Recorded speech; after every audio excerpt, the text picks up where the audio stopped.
नमस्कार दोस्तों।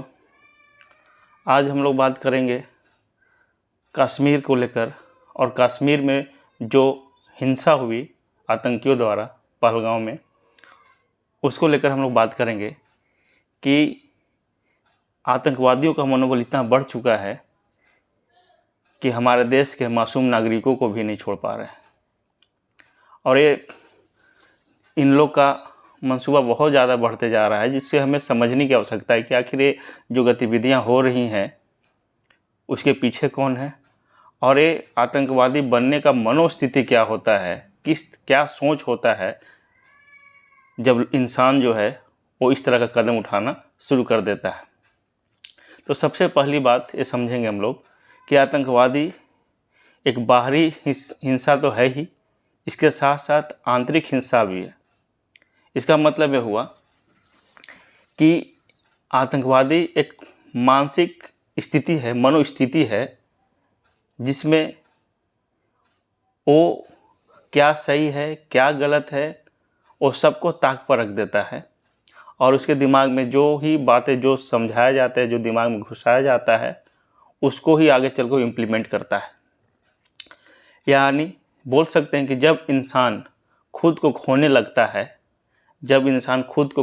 है, मतलब उसे पता ना चले कि अब हमें जीवन में करना क्या है, तो उस कंडीशन में क्या करता है कि वो किसी समूह, राजनीतिक समूह या धार्मिक लोगों के पास चला जाता है और तब उसका जो है वो मिसयूज हो जाता है।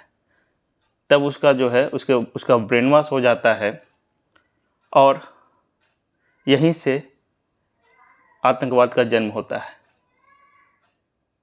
यानी जिस जीवन जब अर्थपूर्ण है ही नहीं, निरर्थक है, यूजलेस है, कोई काम का ही नहीं है, कोई सकारात्मक या ऊंचे से ऊंचे कार्यों में नहीं लगाया जा सकता है, तो वैसे लोग जो हैं वो कहीं ना कहीं किसी विचारधारा से जुड़ जाते हैं और उनके लिए फिर वही विचारधारा पे काम करना शुरू कर देते हैं। उन्हें लगता है कि यही विचारधारा सही है, क्योंकि उनका जीवन ऐसे ही नारकीय बना हुआ रहता है।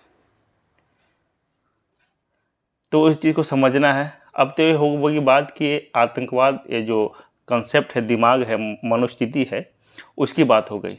अब हम लोग बात करेंगे कि ये जो हमारे देश में घटना घट रही है, कहीं से भी ये उचित नहीं है। और जिस तरह से आतंकवादियों ने धर्म पूछकर मारा, वो तो और ही निंदनीय है कि धर्म पूछकर मारा जा रहा है। इसलिए मैं कहता हूँ, मैं बार बार इस शब्द की वकालत करता हूँ कि अगर बटोगे तो कटोगे। यही हाल हो रहा है आज हमारे देश का, केरल का, गुजरात का, पंजाब का, बिहार का, यानी कन्याकुमारी से लेकर कश्मीर तक के बच्चों ने और भाइयों ने अपनी जान दी है। यानी कहीं ना कहीं पूरे देश पे एक तमाचा भी है, हमारी व्यवस्था पे, हमारी सुरक्षा व्यवस्था पे, कि कैसे हमारी सुरक्षा व्यवस्था है, क्या हो रहा है हमारे देश में कि हम अपने नागरिक को भी सुरक्षित नहीं रख पा रहे हैं। तो मैं सरकार से भी गुजारिश करूंगा कि इस पे एक ठोस कदम उठाया जाए और जो भी दोषी हैं उनको कड़ी से कड़ी सज़ा दिए जाए, ताकि फिर कोई इस तरह का सोचने से पहले, एक कदम उठाने से पहले एक बार अपने जहन में ज़रूर झांके कि वो क्या कृत्य करने जा रहा है। और हमारे देश को स्ट्रॉन्ग बनाने की आवश्यकता है। पहली बात, जितने भी हिंदू हैं वो खुद बटे हुए हैं जाति के नाम पे।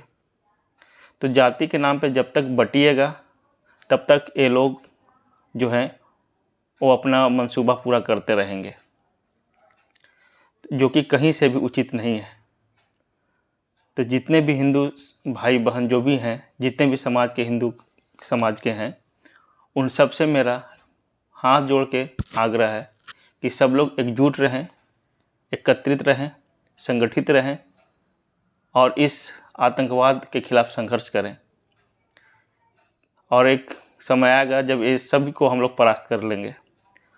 लेकिन मानिए संघर्ष अगर से ही सब कुछ होगा, और जब तक हम लोग संगठित रहेंगे, संगठन में रहेंगे, एकजुट रहेंगे तब ऐसे नापाक इरादों को हम लोग हमेशा के लिए दबा भी सकते हैं। तो लास्ट में मैं यही कहना चाहूँगा कि जो भी आतंकियों द्वारा एक कार्य किया गया है बहुत ही निंदनीय है और सरकार इस पर ठोस कदम उठाए। बाकी आप सबकी क्या प्रतिक्रिया है इस वीडियो में, अपनी राय इस कमेंट बॉक्स में ज़रूर दें। धन्यवाद।